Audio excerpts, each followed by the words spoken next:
आइए आइए, सिर्फ 5 फल दो और गुलाबी गुड़िया लो। रानू की बड़ी बेटी जोर से चिल्ला रही थी। ये देखिए, तितली का झूला असली फूलों से बनाया गया है। दूसरी बेटी नन्ही चोंच में खिलौना उठाकर दिखा रही थी। जंगल के किनारे एक खूबसूरत सा छोटा सा पुराना सा घर था, जो रंग बिरंगे फूलों से सजा हुआ था। ये घर रानू चिड़िया का था। रानू की 5 बेटियां थीं। रानू की एक और बेटी अभी अंडे में थी, दुनिया में आंख खोलने को तैयार।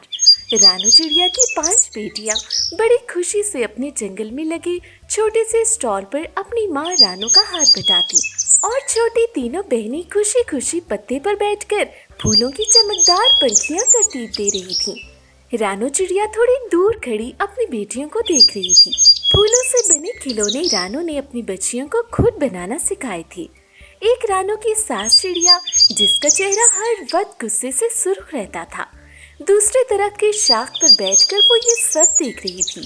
सास चिड़िया ने अपनी चोंच से कैंची की तरह पत्ते का एक सिरा काटा और जोर से बोली, यही दिन देखने को बाकी रह गया था।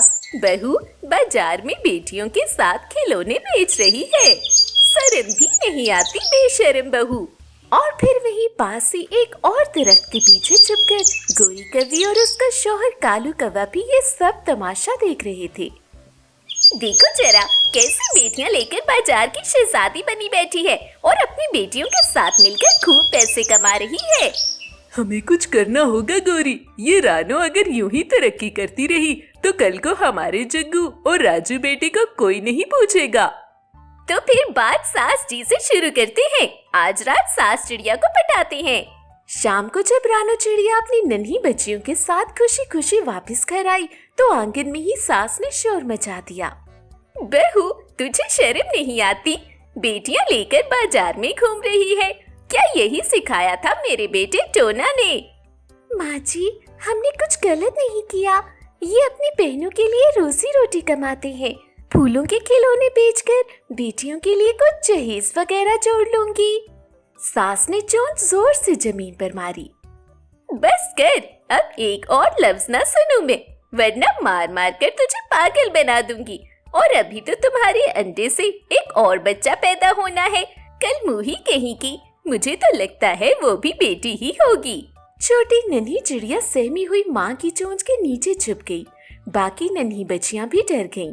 रानू ने कुछ कहने के लिए मुंह खोला, मगर उसका शौहर टोना चिड़ा अंदर से निकल आया। माँ जो कहेगी वही होगा, बहुत सर चढ़ गई हो तुम। रानू अपनी बेटियों की खातिर चुप हो गई। ना बेटियों को कुछ कहा, ना खुद कुछ बोली। अगले दिन रानू जब घर से बाहर ना निकली तो एक सफेद कबूतर, जो रानू का मुंह बोला भाई बना हुआ था, हंसता मुस्कुराता चोंच में बैरियां लेकर आया। रानू बहन, ये लो, तुम्हारे लिए ताजा फल लाया हूँ। नन्ही बच्चियों को भी देना। बहुत थकी हुई लग रही हो। और खैर तो है, तुम आज बाहर नजर नहीं आई। रानू की आंखों से आंसू निकल पड़े।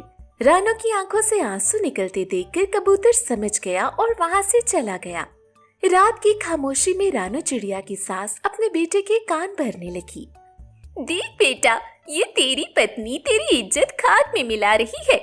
दिन दिहाड़े बाजारों में अपनी बेटियों के साथ फिर रही है। कल को तुम्हारी ये नकारा बेटियां भी ऐसे ही मुंह उठाकर जंगल भर में घूमेंगी। टोना चिड़ा खामोश रहा और अपनी माँ की हाँ में हाँ मिलाने लगा। दूसरी ओर गोरी कवि हर रोज सास के पास आती, हंसते हंसते तंज करती और सास के खूब कान भरती। अरे माँ जी, आपकी बहू तो बस नाम की बीवी है, असल में तो बहुत कलमुही है। एक तरफ बेटियां पैदा करती है और दूसरी तरफ अपने पति टोना को काबू करके बैठी है। तुम्हारी तो कोई औकात नहीं है माँ जी। साथ में कालू कौवा भी जल्दी पर तेल लगा रहा था। कल को ये फूलों वाले खिलौने हमारी गली के बच्चों को भटका देंगे।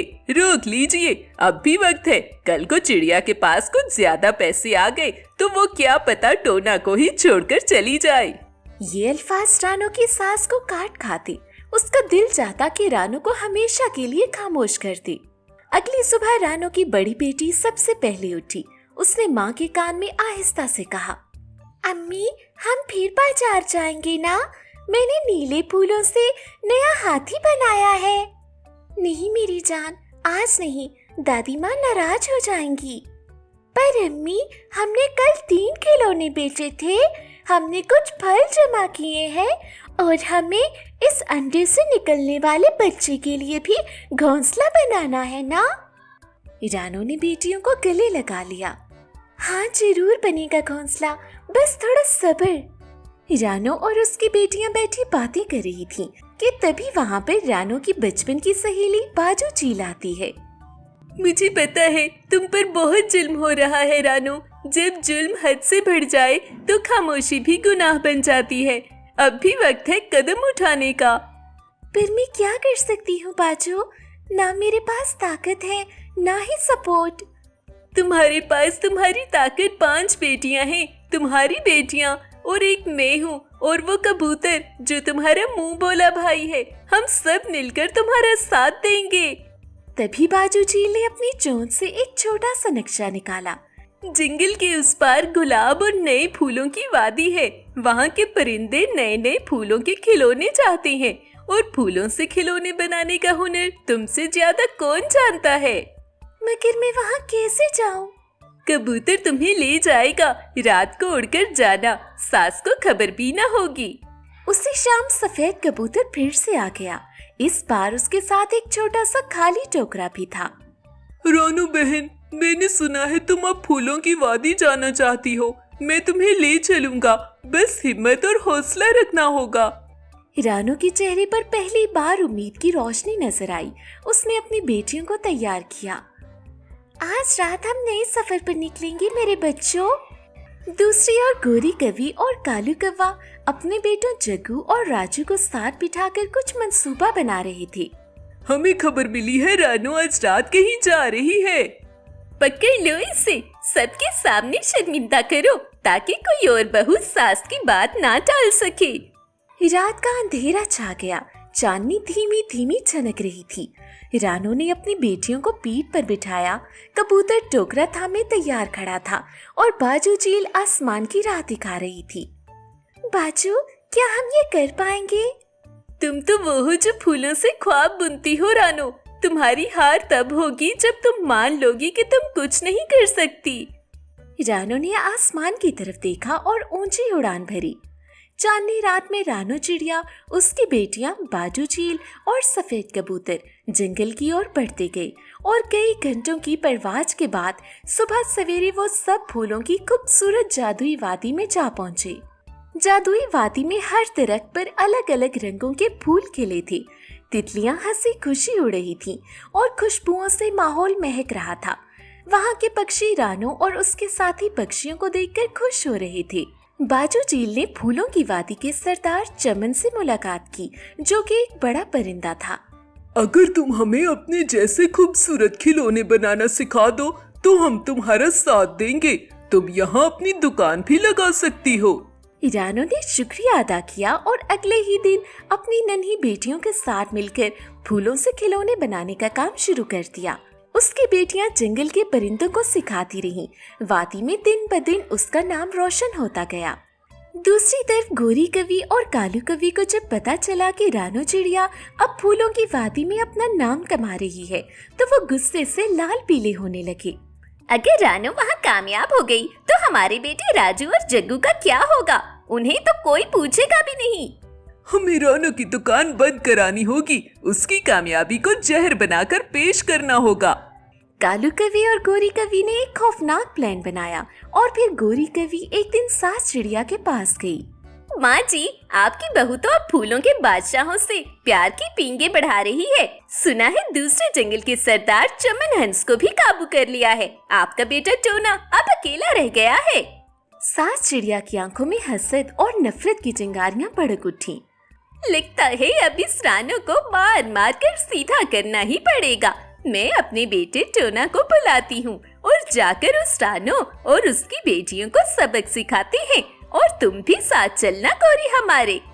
अगले दिन सास चिड़िया अपने बेटे टोना और गोरी कवि और कालू कवि को लेकर फूलों वाले जंगल में पहुँच गई। तभी रानू की छोटी बेटी भागम भाग अपनी मम्मा के पास आती है। मम्मा, दादू चिड़िया और पिताजी हमारी ओर आ रहे हैं और दादू तो बहुत गुस्से में दिख रहे हैं। अभी रानू और उसकी छोटी बेटी बातें कर रहे थे कि अचानक टोना और सास चिड़िया हाथों में डंडे लिए वहाँ पर पहुँच जाते हैं। बदतमीज रानो, मैंने तुम्हें कहा भी था कि माँ की इजाजत के बगैर घर से एक कदम भी बाहर न रखना। और ये कहकर टोना आगे बढ़कर अपनी पत्नी को डंडों से मारने लगता है। ये देखकर बाहर खड़े कालू कौवा और गोरी कौवी तो खुशी से फूले नहीं समा रहे थे। अपनी माँ रानू पर जुल्म होता देखकर रानू की नन्ही बच्चियां रोने लगती हैं और तभी सास चिड़िया आगे बढ़कर नन्ही बच्चियों को डंडा दिखाती है तो वो सब रोते रोते चुप हो जाती हैं। टोना और सास चिड़िया मिलकर रानू और उसकी बेटियों पर जुल्म कर रहे होते हैं कि तभी वहाँ पर बाजू चील, कबूतर और जंगल का सरदार हंस आ जाते हैं। देखो टोना और सास चिड़िया, ये जंगल मेरा है, यहाँ का सरदार मैं हूँ। खबरदार जब तुमने रानो को कुछ भी कहा, चलो निकलो यहाँ से, वरना मैं तुम सबको बहुत सख्त सजा दूंगा। अभी के अभी ये जंगल छोड़ दो। मेरे होते हुए इस जंगल में कोई किसी पर जुल्म नहीं कर सकता। सरदार हंस की बात सुनकर टोना और सास चिड़िया डर जाते हैं, मगर ये सब देखकर गोरी कौवी आगे बढ़ती है। देखिए सरदार जी, ये आपका मामला नहीं है। ये रानो टोना की पत्नी है और ये रानो की सासू माँ है। ये इनके घर का आपसी मामला है। अच्छा, तो वो तुम हो जो रानो के सारे खानदान को आपस में लड़ाए जा रही हो। चलो बाजू चील, आगे बढ़ो और गोरी कौवी को बांधकर उल्टा लटका दो। तभी बाजू चील आगे बढ़कर गोरी कौवी को जोर से पंजा मारती है और उसे पकड़कर वहीं पर उल्टा लटका देती है। देखिए सास चिड़िया, आप इतनी जालिम है कि आपको माँ कहते हुए भी शर्म आती है। अगर किसी की ज्यादा बेटियां पैदा हो जाए तो क्या वो उन्हें मार डाले? आप भी तो एक माँ हैं। आपको तो रानो चिड़िया और उसकी बेटियों को आगे बढ़कर गले से लगाना चाहिए। जी माँ जी, देखो आपकी नन्ही नन्ही पोतियां और रानो मिलकर फूलों से कितने अच्छे अच्छे खिलौने बनाती हैं और फिर ये खिलौने बेचकर आपकी पोतियों के लिए जहेज जमा कर रही है। आपको तो खुश होना चाहिए कि आपकी नन्ही नन्ही बेटियां बहुत शक्तिशाली और मुकाबला करने वाली हैं।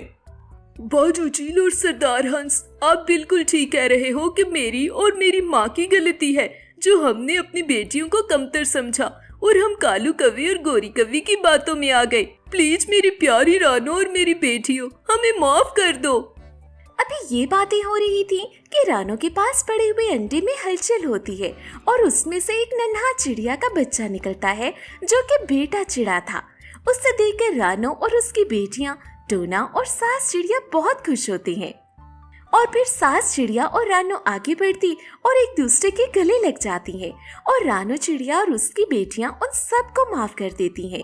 इस कहानी से हमें ये सबक मिलता है कि अपनी बेटियों से हमें कभी भी नफरत नहीं करनी चाहिए, क्योंकि यही बेटियां हमारी ताकत होती हैं।